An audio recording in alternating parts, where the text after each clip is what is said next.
Voilà. Donc du coup, la troisième Chronique. Troisième chronique, ouais.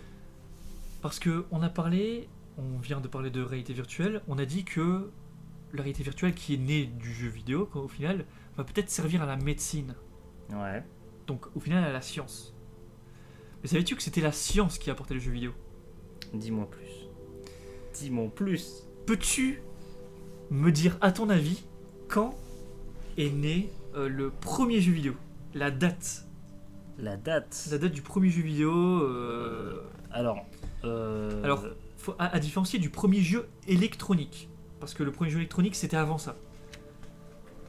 Alors, ça dépend. Parce qu'au final, la date du premier jeu vidéo, il y a plusieurs dates. Parce qu'effectivement, il y en a qui considèrent que c'est ce fameux jeu électronique dont on va parler une autre fois. D'autres disent que c'est le jeu dont je vais parler. Et d'autres disent que c'est un jeu qui arrive plus tard. Donc moi je suis resté sur celui du milieu. Alors est-ce que le premier jeu c'était pas un truc sur oscilloscope ou je sais pas quoi? Exactement. Ouais, voilà. Est-ce que c'est de ça que tu veux parler ou Exactement. Alors... Eh ben voilà. Je suis très heureux d'avoir cette référence. Ouais, oui. Bravo. Et oui, j'avais un... Très culturé. Oui. J'aime la culture. Mais oui, mais du coup, vas-y, dis-moi plus, ça m'intéresse. Alors, t'as une date? Ah,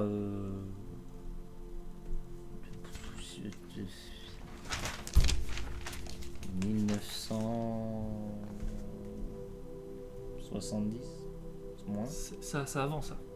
1950. C'est dans les années 1950, c'est fin 1950. On est en 1958. Ok. Quand, alors, son nom c'est William Engin ou Higin, je ne sais pas, Higginbotham. Donc qui est en fait c'est un scientifique qui travaillait pour le projet Manhattan. Est-ce que tu sais ce qu'est le projet Manhattan? Non. J'ai entendu parler. On est en pleine période de guerre froide, tu vois, et le projet Manhattan, c'est le projet avec les essais sur les bombes nucléaires. Ok. C'est ce projet qui a donné naissance aux bombes qui a mis fin à la Seconde Guerre mondiale. Voilà, on pose les bases. Et en fait, pourquoi il a créé ce jeu? Donc ce jeu qui s'appelle Tennis for Two, donc tennis pour deux, qui se joue donc à deux sur oscilloscope. Il l'a créé afin d'en faire une exposition de la science, pour montrer que la science c'est cool, c'est pas juste on tue des gens. Il voulait juste montrer un aspect plus cool de la science. Genre, avec la science, on peut s'amuser.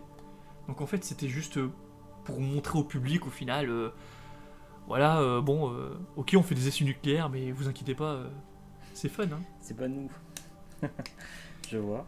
Parce qu'au final, on est en 58, donc on a encore les images de la Seconde Guerre mondiale qui sont restées, tu vois.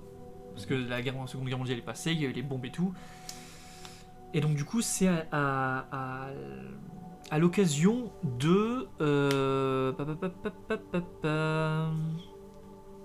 ça devait être genre l'exposition, genre une sorte d'exposition universelle, tu sais, mais en gros de la science, qui était dans un laboratoire, c'est à laboratoire national de Brookhaven, donc c'est en Amérique. Ok. Donc voilà, donc c'est aux portes ouvertes.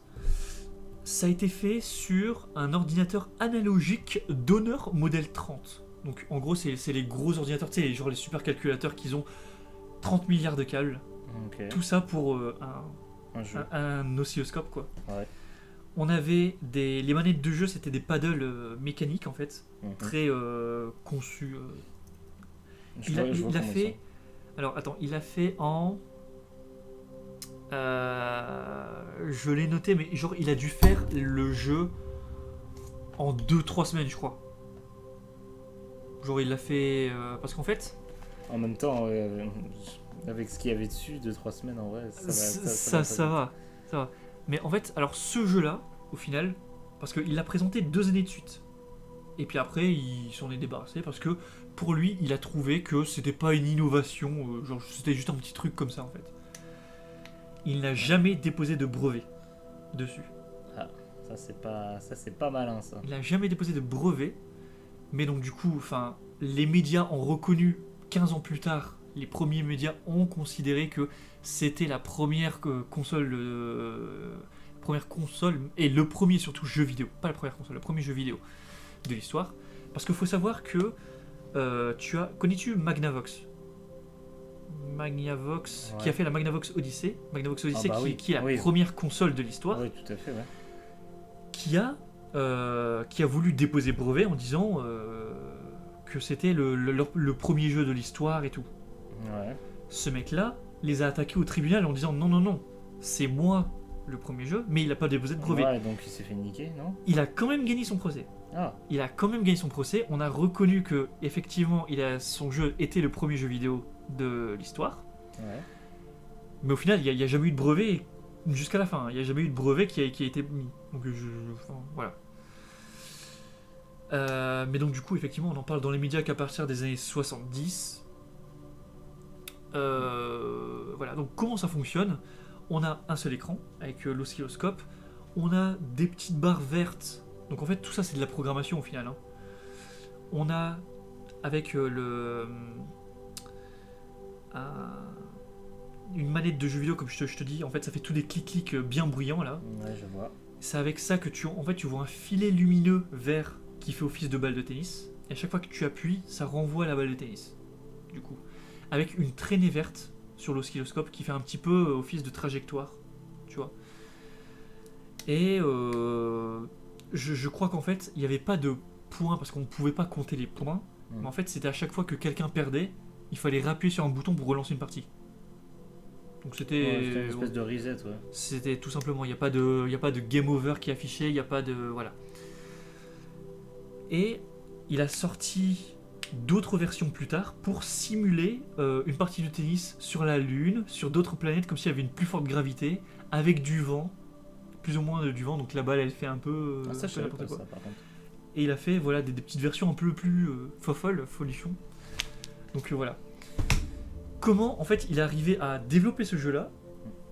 Donc c'est un physicien qui a travaillé, comme je te disais, sur le projet Manhattan, donc qui a abouti à la première bombe nucléaire.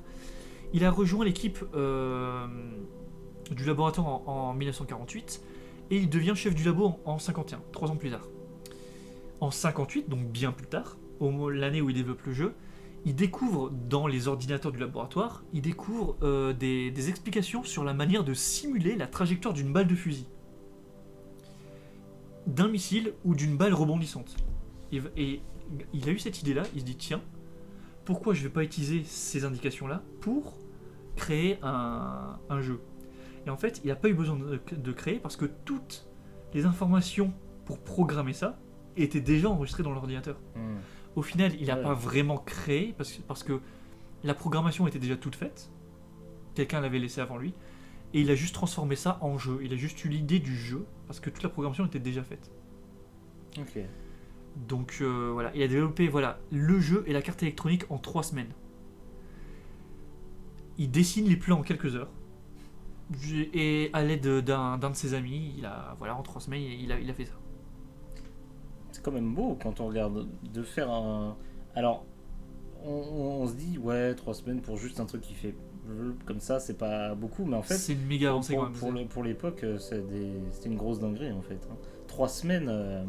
Mais dis-toi que entre eux, parce que en fait, 58, si on reste sur cette date-là de premier jeu vidéo de l'histoire, entre 58 et on va dire 72, parce que 72 c'est une date très importante, parce qu'il y a eu une très grosse... c'est souvent nos grands-parents qui disent ouais, en 72 il y a eu un jeu, ouais, ça c'est le premier jeu de l'histoire, ce qui n'est pas du tout vrai, mais c'est le jeu qui a vraiment fait démarrer le marché des jeux vidéo en 72. Mais entre 58 et 72, il y a eu très très très peu de jeux vidéo. Il y a eu, je sais même pas si on a eu un par année. Tu vois, c'est pour dire. Ok. Donc ce fameux jeu, je sais pas si tu as une idée de ce que c'est, mais on en parlera une autre fois. Parce que on va dire pourquoi ce jeu vidéo a démarré, a explosé les jeux vidéo, et pourquoi c'était révolutionnaire pour l'époque. Ça marche. Donc voilà. Et franchement, super intéressant. En plus, c'était un sujet que je connaissais un petit peu, mais que j'avais jamais été en profondeur. C'était le quart d'heure.